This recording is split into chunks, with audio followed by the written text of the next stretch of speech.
Hi, today I am going to deliver a speech on grammar section. Now you will have to learn English. First of all, students, how to make sentences with the help of noun, adjective and verb. There are three main pillars of making sentences. First noun, second adjective and third is verb. कितने हैं?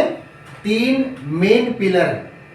There are three main pillars of making sentences. First noun, second adjective, third is verb. Okay?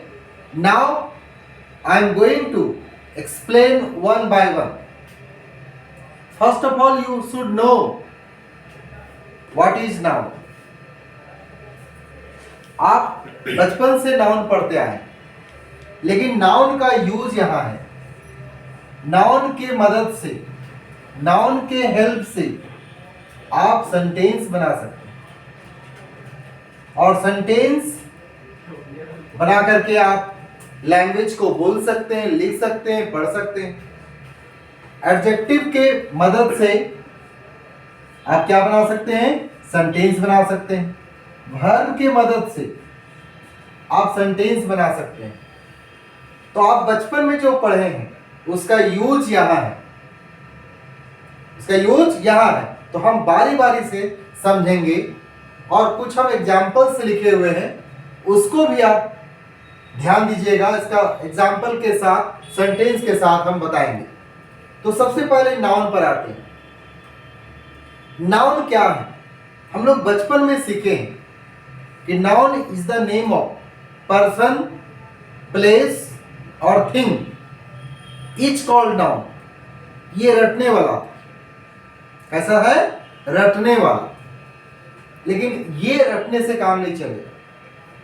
जिसका भी कुछ नाम हो उसको noun कहते हैं. Noun is the naming word. एक लाइन में कहेंगे noun is the naming word. Is called noun. उसको नाउन कहते हैं. दुनिया में ऐसा वस्तु का नाम बताइए जिसका नाम ही ना हो. आप गौर से देखिएगा तो हर चीज का नाम है, तो उसको नाउन कहेंगे. क्या कहेंगे? नाउन. तो नाउन की परिभाषा हो गई. नाउन के ऐसे 5 प्रकार होते हैं. कितने प्रकार होते हैं? 5 काइंड से. ओल्ड इंग्लिश ग्रामर के मुताबिक, ओल्ड इंग्लिश ग्रामर के अनुसार there are 5 kinds of nouns. First proper noun, second common noun, third collective noun, fourth material noun and 5 is abstract noun. ये 5 प्रकार के नाउन हैं ओल्ड इंग्लिश ग्रामर के अनुसार. ओल्ड इंग्लिश ग्रामर के अनुसार there are 5 kinds of nouns. Proper noun, common noun, collective noun, material noun and fifth is abstract noun. But according to new grammar, new English grammar, new English grammar, नए grammar के अनुसार अगर हम बात करें तो 3 प्रकार के नाउन होते हैं. पहला प्रॉपर नाउन, दूसरा काउंटेबल नाउन,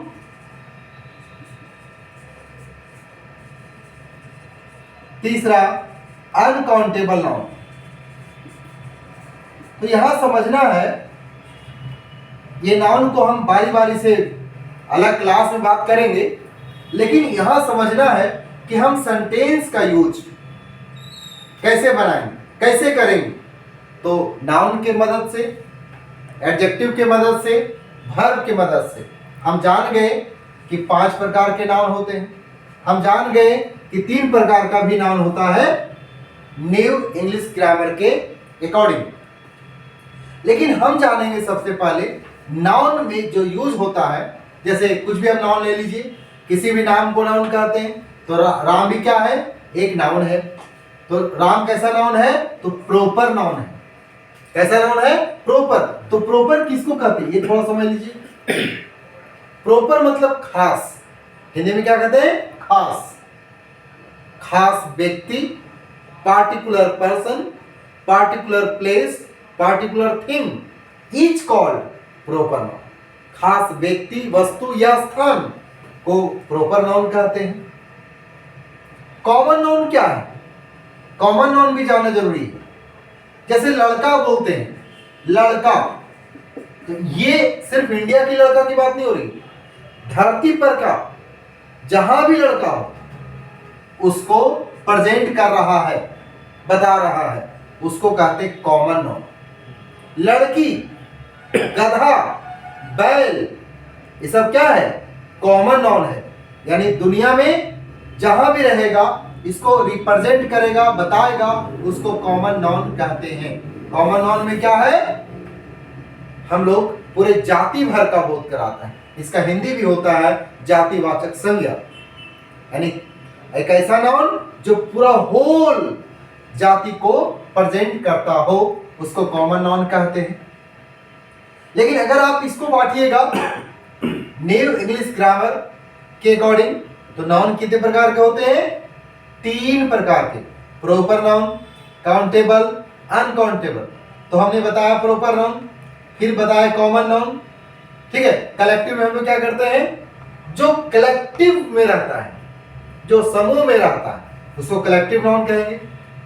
मटेरियल में द्रव्य का बोध होता है और एब्स्ट्रैक्ट में भाव का बोध होता है। लेकिन अगर हम ये दोनों को देखेंगे तो दोनों में क्या, कॉमन और कलेक्टिव, ये काउंटेबल है। ये दूसरा जो नंबर है, ये दोनों मिला के बना काउंटेबल। कौन कौन, कॉमन और कलेक्टिव मिला के काउंटेबल नाउन बना। मटेरियल और एब्स्ट्रैक्ट नाउन मिला के अनकाउंटेबल नाउन बना। अनकाउंटेबल नाउन में क्या होता है, जिसमें हम क्या करते हैं, काउंटिंग नहीं कर सकते हैं। और काउंटेबल में which can be counted, that is called countable noun. Which cannot be counted, that is called uncountable noun. जिसको काउंटिंग नहीं किया जा सकता, अनकाउंटेबल नाउन। जिसको काउंटिंग किया जा सकता है, उसको काउंटेबल नाउन। तो आप हम लोग देखेंगे, ये राम है, मोहन है, दिल्ली है, ये सब क्या है, नाउन है। ये सब प्रॉपर नाउन है, ये भी प्रॉपर नाउन है। ये जो पेन है, पेन जो वर्ड किए, ये क्या है, कॉमन नाउन है। कैसा नाउन है, कॉमन। क्यों, क्यों कॉमन नाउन है, क्योंकि ये रिप्रेजेंट कर रहा है पूरा होल जाति का, ठीक है। चाहे पेन यहाँ का हो, अमेरिका का हो, चाइना का हो, कहीं का भी पेन हो, पेन कॉमन नाउन में आएगा। वाटर, ये द्रव को बोध करा रहा है। ऑयल, ये भी द्रव को बोध करा रहा है, तो ये कहलाएगा, ये आपका मटेरियल नाउन कहलाएगा, या फिर कहिए अनकाउंटेबल नाउन कहलाएगा। मटेरियल नाउन, एब्स्ट्रैक्ट नाउन मिला के बनता है अनकाउंटेबल नाउन, इसलिए ये दोनों क्या होगा, अनकाउंटेबल नाउन के कैटेगरी में आता है। तो इस तरह से देख रहे हैं, ये सब नाउन्स है, सब क्या है, नाउन्स है। और नाउन्स का यूज हम लोग सेंटेंस बनाने में कैसे करेंगे, वो हम अभी देखते हैं। इसके बाद ये सब एडजेक्टिव क्या है, जो नाउन और प्रोनाउन की विशेषता बतलाता है। नाउन और प्रोनाउन की विशेषता बतलाता है। राम क्या है, अब देखिए हैप्पी, हैप्पी लिखा हुआ है, हैप्पी मतलब खुश होता है, ये एडजेक्टिव है। ये क्या है, ये सब सारे एडजेक्टिव्स है। Glad, sad, clever, honest, dishonest, fat, thin, strong, weak इत्यादि, ये सब क्या है, एडजेक्टिव्स है। ये सब क्या है, एडजेक्टिव्स है। अब एडजेक्टिव्स का यूज कब करेंगे? तो पहले एडजेक्टिव्स जाने कि क्या है होता है। तो एडजेक्टिव्स क्या है? किसी भी नाउन या प्रोनाउन, नाउन मतलब नाम, और नाउन के बदले में आने वाला शब्द को प्रोनाउन कहते हैं। तो नाउन या प्रोनाउन का विशेषता बतलाएगा। कौन विशेषता बतलाएगा? जो वर्ड विशेषता बतलाएगा। किसका? नाउन या प्रोनाउन का, उसको कहते हैं एडजेक्टिव। उसको क्या कहते हैं? एडजेक्टिव कहते हैं। अब देखिए, यहां नाउन है, यहां एडजेक्टिव है, और ये वर्ब हुआ। To read, to eat, to write, to go, to run, to play, to laugh, to smile, to work, to do, to play, etcetera. ये सब क्या है? ये सब वर्ब्स है। ये सब क्या है? वर्ब्स है। और ये मेन वर्ब कहलाता है। क्या कहलाता है? ये मेन वर्ब। वर्ब में और भी कैटेगरी है, उसका सेपरेट क्लास होगा, लेकिन मेन वर्ब ये है। और हेल्पिंग वर्ब भी आपको ध्यान में रखना पड़ेगा। हेल्पिंग वर्ब में प्रेजेंट में हम लोग इज, एम, आर का यूज करते हैं। पास्ट में वाज, वर का यूज करते हैं। फ्यूचर में विल बी या शैल बी का यूज करते हैं। तो ये सब क्या हुआ? ये सब हेल्पिंग वर्ब में हुआ। हैज भी हेल्पिंग वर्ब है, हैव भी हेल्पिंग वर्ब है, हैड हेल्पिंग वर्ब है, ये सब हेल्पिंग वर्ब है। तो अब हम यहाँ पे 3-4 देखें, नाउन देखें, एडजेक्टिव देखें, वर्ब्स देखें। अब हम इसका यूज सेंटेंस में कैसे करेंगे? कुछ नहीं करना है। सेंटेंस बनाने के लिए 3 चीज का जानना सबसे पहले जरूरी था। पहला नाउन, दूसरा एडजेक्टिव, तीसरा वर्ब। ये हमने सबसे पहले कहा कि ये पिलर है, मेन पिलर्स, क्या बनाने के लिए? सेंटेंस बनाने के लिए। तो अब देखिए जब आसान हो जाएगा। हम पहले रूल क्या होता है? रूल एकदम साफ है। इंग्लिश में सेंटेंस बनाने के लिए सबसे पहले सब्जेक्ट यूज करते हैं, उसके बाद वर्ब यूज करते हैं, उसके बाद क्या यूज करते हैं? वर्ब, उसके बाद ऑब्जेक्ट। तो यही फॉर्मेट आपका काम करेगा। तो सब्जेक्ट में क्या हो सकता है? नाउन हो सकता है। सब्जेक्ट में क्या हो सकता है? नाउन हो सकता है या प्रोनाउन होगा। तो जैसा कि हमने कहा, राम के बदले में ही आएगा, सीता के बदले में सी आएगा, मोहन के बदले में ही आएगा। तो ये सब क्या है? प्रोनाउन है। तो नाउन या प्रोनाउन यहाँ पे बैठेगा। यहाँ पे वर्ब की बात किए तो या तो हेल्पिंग वर्ब बैठेगा या मेन वर्ब बैठेगा। ऑब्जेक्ट है यहाँ पे, तो ऑब्जेक्ट में एडजेक्टिव भी बैठ सकता है, नाउन भी बैठ सकता है। अब देखिए एकदम आसानी से सेंटेंस सीखिए। ये है फॉर्मेट सेंटेंस बनाने का। हमने क्या देखा? पहला राम है, तो राम लेते हैं। राम एक लड़का है, राम एक लड़का है, प्रेजेंट की बात कर रहे हैं, और हेल्पिंग वर्ब यूज होगा ईच। राम एक है तो ईज लगाएंगे, राम के साथ क्या लगेगा? इज लगेगा। एक लड़का है तो ए बॉय होगा। अब यहाँ बॉय भी क्या है? एक नाउन है। राम भी क्या है? नाउन है। यहां भी नाउन आया, यहां भी नाउन आया। एक ऐसा नाउन है तो ये काउंटेबल नाउन है, सॉरी ये प्रॉपर नाउन है। खास व्यक्ति, वस्तु या स्थान को जो बोध कराएगा वो प्रॉपर नाउन कहलाएगा। प्रॉपर नाउन का यूज हुआ यहाँ पे, जैसा कि हम यहाँ पे देख पाए थे। ये जो बॉय यूज किए वो कैसा नाउन है? ये कॉमन नाउन है। बॉय कहने का मतलब पूरे जाति भर का बोध हो रहा है। इसका मतलब हुआ हमने क्या सेंटेंस बनाने का इस्तेमाल किया? Noun verb. इज क्या है यहाँ पे? इज हमारा वर्ब हुआ, और ए आर्टिकल हुआ। ये क्या हुआ? हमारा आर्टिकल का प्रयोग किए। तो ये आर्टिकल का प्रयोग किसके अकॉर्डिंग करेंगे? नाउन के अकॉर्डिंग। किसके अकॉर्डिंग? नाउन के अकॉर्डिंग। तो हम यहाँ देख पा रहे हैं सेंटेंस बनाने का तरीका बिल्कुल आसान है। राम एक लड़का है, राम इज अ बॉय। अब देखिए, राम खुश है, Ram is happy, Ram is glad.